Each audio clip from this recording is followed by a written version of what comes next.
Assalamualaikum warahmatullahi wabarakatuh. Perkenalkan, saya Yulianti dengan NIM 2150413. Baiklah, di sini saya akan menjawab pertanyaan yang telah diberikan oleh Bapak dosen dan tugasnya itu berkelompok. Nah, di sini saya akan menjawab nomor 1 dan 2, 3 dan 4 dijawab oleh Aprilia, dan 5 dan 6 akan dijawab oleh WOD Asni Mawarti. Nah, langsung saja saya akan menjawab pertanyaan nomor 1, yaitu jelaskan jalannya program berbaris pada slide nomor 4 dan 5. Oke, saya akan menjawab slide nomor 4 dulu. Nah, sudah dilihat contohnya variabel benar dan salah. Nah, dalam baris pertamanya itu ada A kecil, A besar, dan kemudian di baris bawahnya ada A kecil. Nah, dalam bahasa C++ atau dalam bahasa Java, antara variabel A dan variabel A besar dan A kecil itu berbeda. Nah, kemudian bisa dilihat lagi B besar dan B kecil itu berbeda. Kemudian kata nilai dengan huruf pertama N itu besar dan kemudian nilai dengan huruf N kecil itu berbeda. Nah, kemudian di sini ada switch. Nah, switch dalam variabel yang benar itu menggunakan semuanya huruf besar. Nah, dengan huruf besar bisa digunakan dalam keyword variabel. Nah, sedangkan yang bisa kita lihat dengan variabel yang salah, dengan huruf kecil itu tidak bisa digunakan dalam keyword variabel karena switch itu sendiri sudah digunakan dalam keyword bahasa pemrograman. Kemudian konstanta dan contohnya. Konstans sendiri merupakan deklarasi dalam program yang memiliki nilai yang tetap. Oke, kemudian bisa kita lihat di sini contoh dari konstanta sendiri. Contoh pertama itu konstanta dalam Fortran, kemudian contoh kedua itu di luar Fortran. Nah, contoh yang pertama itu bisa kita lihat A sama dengan 3, kemudian B sama dengan 2, A dan B itu merupakan variabelnya, kemudian 3 dan 2 itu merupakan nilai yang tetap. Lanjut contoh kedua, bisa kita lihat lagi, di situ terdapat define, kemudian C, kemudian 2. Nah, define sendiri merupakan define variabel yang digunakan untuk mendeklarasikan konstanta. Nah, konstanta pada contoh kedua ini dipanggil secara langsung. Kemudian di situ kita lihat lagi ada C, kemudian 2. Nah, 2 ini merupakan isi dari variabel C itu sendiri. Kemudian langsung dimasukkan A sama dengan 3, kemudian B sama dengan C. Nah, C ini sendiri kita ganti menjadi 2 karena C tadi merupakan isi dari nilai 2. Oke, kemudian saya lanjut nomor 2 dengan soal sebagai berikut. Oke, pertanyaan nomor 2 yaitu apa yang dimaksud dengan variabel dan sebutkan contohnya. Nah, variabel itu sendiri merupakan simbol atau lambang dan memiliki sebuah nilai. Kemudian dalam bahasa Java dan C++ itu variabelnya harus diberi nama yang berbeda dan tidak boleh sama yang telah digunakan dalam function maupun keyword.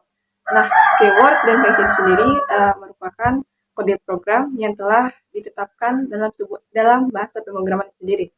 Nah, contoh dari variabel sendiri yang seperti kita lihat tadi, A sama dengan 3, kemudian B sama dengan 2. Nah, A-nya itu merupakan variabel dan nilai dan 3 dan 2 itu merupakan nilainya. Baiklah, sekian itu saja mungkin penjelasan dari nomor 1 dan 2. Sekian dari saya. Kemudian nomor 3 dan 4 akan dijelaskan oleh teman saya yaitu Aprilia. Assalamualaikum warahmatullahi wabarakatuh. Perkenalkan, nama saya Aprilia dengan NIM 21650-115. Saya berasal dari kelas C.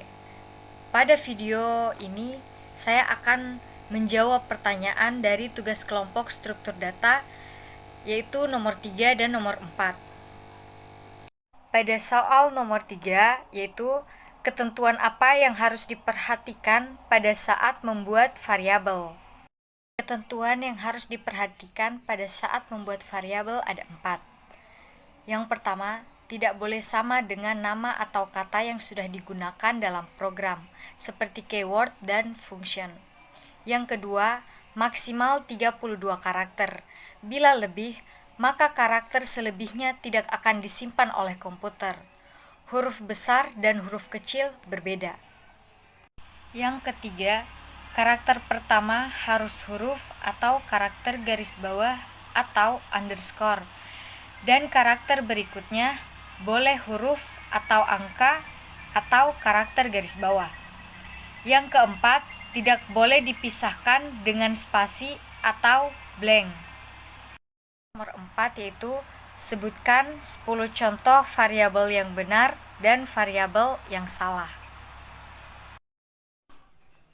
Ini adalah contoh variabel yang benar. Ini adalah contoh-contoh variabel yang salah. Itulah jawaban saya pada tugas kelompok struktur data nomor 3 dan nomor 4. Bila ada salah kata mohon dimaafkan. Billahi taufiq wal hidayah. Wassalamualaikum warahmatullahi wabarakatuh. Bismillahirrahmanirrahim. Assalamualaikum warahmatullahi wabarakatuh. Perkenalkan, nama saya Mauda Asni Mawarni, NIM 18650.035, kelas C. Di sini saya akan melanjutkan soal tugas struktur data yang nomor 6 dan nomor 7. Oke, saya langsung saja.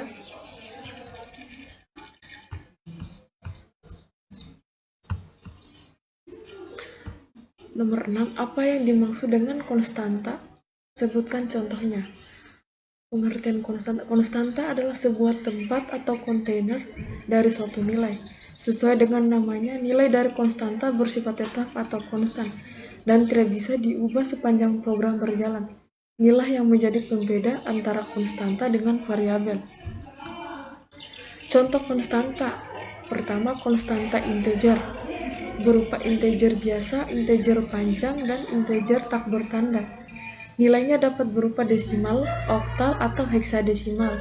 Kedua, konstanta floating point. Dapat mengandung nilai pecahan yang biasa ditulis dalam bentuk pecahan biasa maupun bentuk eksponensial dan selalu dinyatakan dalam double. Ketiga, konstanta string. Merupakan deretan karakter yang diawali dan diakhiri dengan tanda petik ganda. Juga dapat mengandung karakter yang menggunakan tanda yang disebut karakter escape. 4. Konstanta karakter. Selalu diawali dan diakhiri dengan tanda petik tunggal.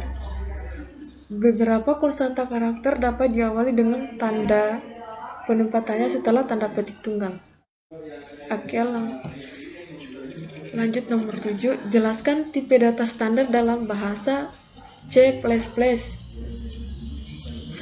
Void atau kosong adalah tipe data yang tidak bertipe karena mempunyai ukuran 0 baiti. Biasanya digunakan untuk tipe data kosong seperti membuat fungsi. Kedua, atau karakter adalah tipe data untuk karakter yang sering digunakan untuk tipe data yang menggunakan huruf dan angka sebagai datanya. Ketiga, int atau integer adalah tipe data untuk numerik yang sering digunakan untuk data berupa angka. 4. Floating point adalah tipe data untuk numerik yang digunakan untuk data berupa angka pecahan. Kelima, boolean adalah tipe data untuk numerik yang digunakan untuk data berupa angka pecahan yang nilai desimalnya 2 kali lebih banyak. 6. Wechar adalah tipe data yang digunakan untuk menentukan false dan true. Tipe data ini sama seperti bilangan biner, hanya ada 2 angka saja, yaitu 0 dan 1. Oke, itu saja. Sekian dan terima kasih. Jika ada kata-kata yang kurang jelas, mohon dimaafkan, dan saya tutup dengan ucapan wabillahi taufiq wal hidayah. Wassalamualaikum warahmatullahi wabarakatuh.